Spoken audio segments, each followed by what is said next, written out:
Assalamualaikum warahmatullahi wabarakatuh. Kami mahasiswa semester 3 Prodi Teknik Industri Universitas Muhammadiyah Surakarta akan mempresentasikan tugas 20241 Statistika 2 tugas 5 interaksi antar faktor dalam desain eksperimen dengan tiga faktor dengan studi kasus judul yang kami angkat yaitu optimasi parameter proses pada pengeringan produk pertanian.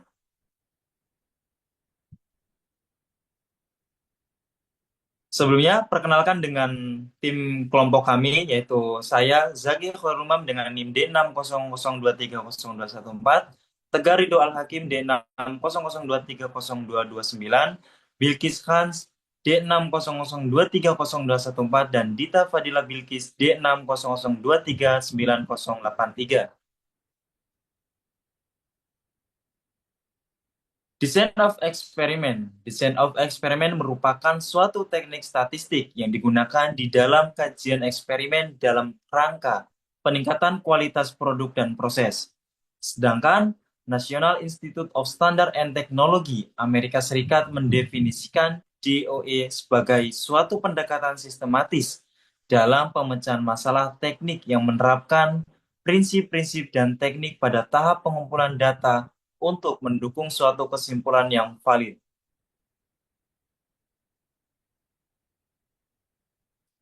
DOE digunakan untuk mengetahui hubungan sebab akibat antara output variabel respon dan faktor-faktor yang mempengaruhinya.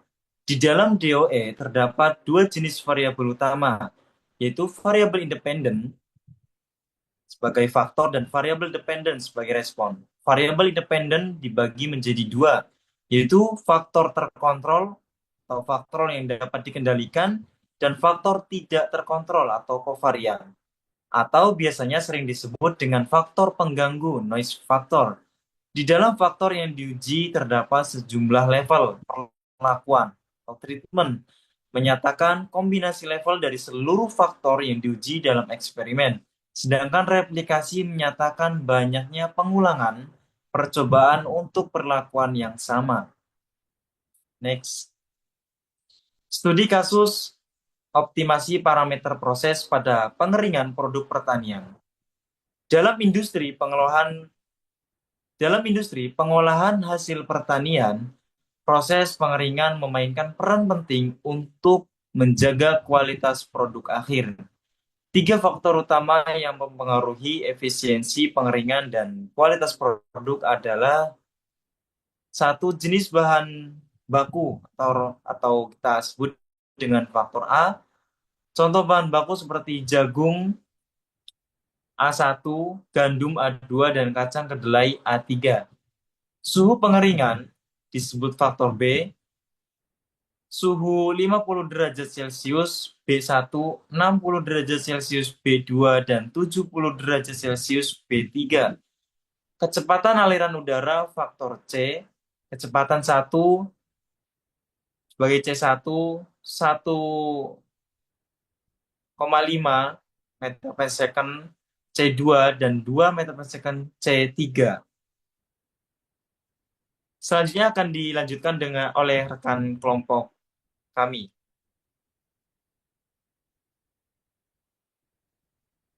Baik, terima kasih. Saya akan melanjutkan membahas mengenai yang pertama ada tujuan, yaitu menentukan kombinasi faktor terbaik untuk memaksimalkan efisiensi pengeringan. Memahami bagaimana interaksi antara suhu pengeringan B dan kecepatan aliran udara atau C memengaruhi tingkat kelembaban akhir bahan baku. Lalu ada desain eksperimen, yaitu desain faktorial penuh 3 kali 3 kali 3 digunakan untuk menguji semua kombinasi. Replikasi dilakukan 3 kali untuk setiap kombinasi untuk memastikan validitas data. Lalu yang selanjutnya ada prosedur. Bahan baku dikeringkan dalam oven pengering dengan variasi suhu dan kecepatan udara sesuai level faktor. Data kelembaban akhir bahan baku diukur setelah pengeringan selesai. Dilakukan analisis statik atau ANOVA untuk melihat efek utama dari masing-masing faktor dan interaksinya.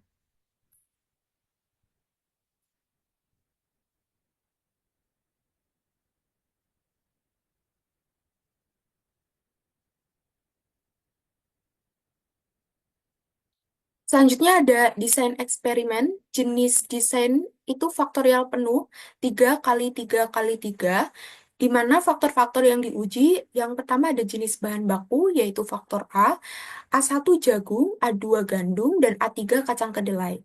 Lalu ada suhu pengeringan atau faktor B, B1 50 derajat Celcius, B2 60 derajat Celcius, dan B3 70 derajat Celcius. Kecepatan aliran udara sebagai faktor C, itu yang pertama ada C1, 1 meter per second, yang kedua ada C2, 1,5 meter per second, dan C3, 2 meter per second.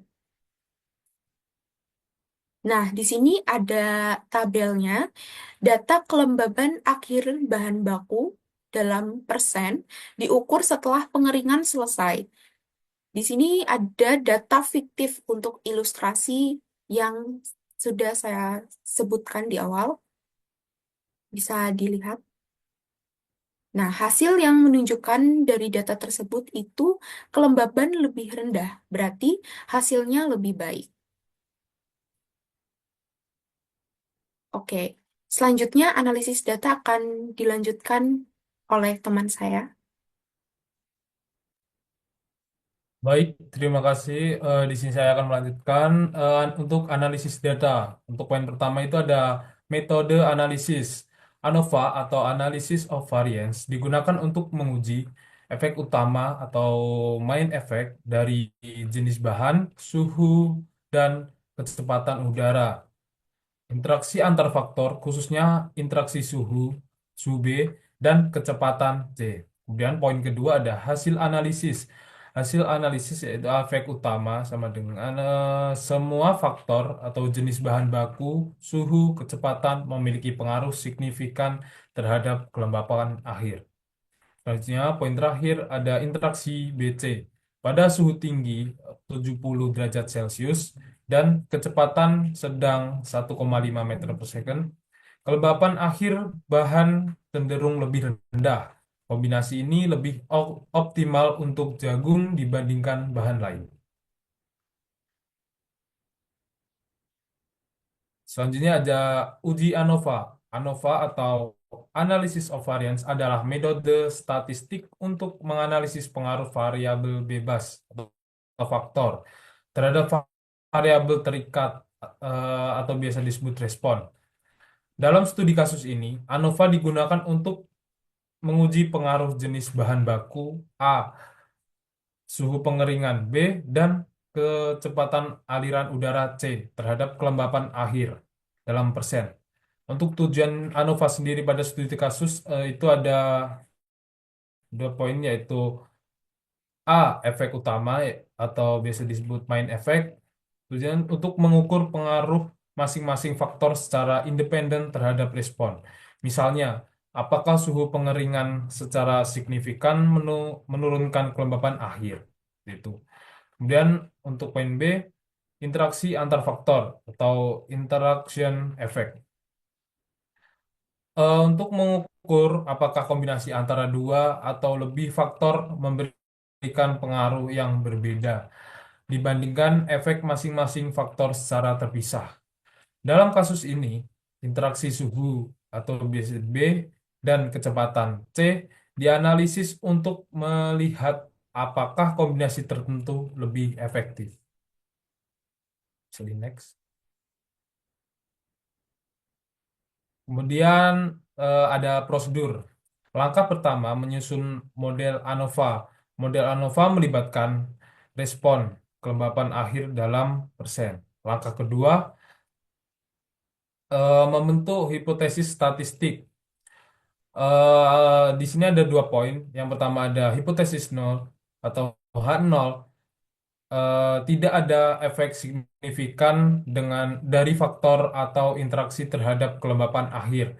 Kemudian yang kedua ada hipotesis alternatif atau H1. Ada efek signifikan dari faktor atau interaksi terhadap kelembapan akhir. Kemudian langkah ketiga yaitu perhitungan ANOVA. ANOVA dilakukan untuk membagi total variasi dalam data menjadi variasi antar faktor, yaitu pengaruh faktor A, B, C, dan interaksinya, Kemudian ada variasi dalam atau residual error, atau bisa dijelaskan variasi acak yang tidak dijelaskan oleh model. Kemudian langkah terakhir, langkah keempat, itu ada analisis hasil, yaitu p-value, rasio antara variasi antar kelompok dengan variasi dalam kelompok. Kemudian ada p-value, yaitu nilai probabilitas yang menentukan apakah efek tersebut signifikan. Kemudian bisa dilanjutkan oleh rekan kelompok saya. Oke, baik. Eh, Terima kasih. Berdasarkan yang sudah dijelaskan tadi, maka dihasilkan tabel hasil dari eh, uji ANOVA. Berikut merupakan tabel interpretasi hasil ANOVA pada studi kasus yang kami angkat. Kemudian dalam tabel ini dapat dijelaskan bahwa faktor utama yaitu jenis bahan baku A dan suhu B dan kecepatan udara C masing-masing memiliki pengaruh signifikan terhadap kelembapan air, kelembapan akhir karena p-value kurang dari 0,05. Kemudian lanjut, untuk interaksi BC, interaksi antara suhu dan kecepatan udara signifikan. Ini menunjukkan bahwa pengaruh suhu terhadap kelembapan akhir berbeda, tergantung pada kecepatan udara. Dan keduanya harus dioptimalkan bersama. Kemudian untuk efek totalnya adalah variasi dalam kelembapan akhir sebagian besar dijelaskan oleh faktor suhu dan interaksinya dengan kecepatan udara. Kemudian berdasarkan hasil tadi maka dapat dibuat tabel seperti yang tertera di layar. Grafik ini menunjukkan interaksi antara suhu pengeringan yaitu 50 derajat Celcius, 60 derajat, dan 70 derajat, dan kecepatan udara sebesar 1 meter per sekon, 1,5, dan 2 meter per sekon terhadap kelembapan akhir pada bahan jagung. Nah, dari sini dapat disimpulkan dari uji ANOVA-nya sendiri, yaitu faktor yang paling signifikan adalah suhu, atau yang variabel B adalah faktor utama yang mempengaruhi pengeringan. Jadi faktor utama yang mempengaruhi pengeringan adalah suhu. Kemudian untuk peran interaksi, kombinasi suhu tinggi sebesar 70 derajat Celcius dengan kecepatan udara sedang 1,5 meter per sekon memberikan kelembapan akhir terendah. Kemudian optimasi proses, yaitu untuk jagung, suhu tinggi dan kecepatan udara sedang adalah kombinasi terbaik. Sementara bahan lain mungkin memiliki kombinasi yang berbeda, seperti itu. Dan dapat dirangkum, hasilnya adalah efek utama, yaitu jenis bahan baku A, suhu pengeringan B, dan kecepatan aliran udara C, masing-masing memberikan pengaruh signifikan terhadap kelembapan akhir. Interaksi BC, kombinasi suhu tinggi 70 derajat Celcius dengan kecepatan aliran udara sedang 1,5 meter per sekon memberikan pengeringan paling efisien untuk jagung. Sementara untuk kedelai, suhu sedang sebesar 60 derajat Celcius dengan kecepatan tinggi 2 meter per sekon lebih optimal. Maka didapatkan kesimpulan, yaitu setiap bahan baku memiliki karakteristik yang berbeda dan memerlukan kondisi optimal tertentu. Interaksi antara suhu dan kecepatan aliran udara sangat penting untuk memastikan kualitas produk. Oke, terima kasih teman-teman dan yang sudah menonton. Mungkin sekian dari kami. Apabila ada salah kata mohon dimaafkan, dan apabila ada kritik dan saran terkait materi yang dibahas ini bisa disampaikan ke kami seperti itu untuk mengurangi kesalahan-kesalahan yang sama ke depannya. Terima kasih. Kami cukupkan. Wassalamualaikum warahmatullahi wabarakatuh. Bye guys, thanks for watching.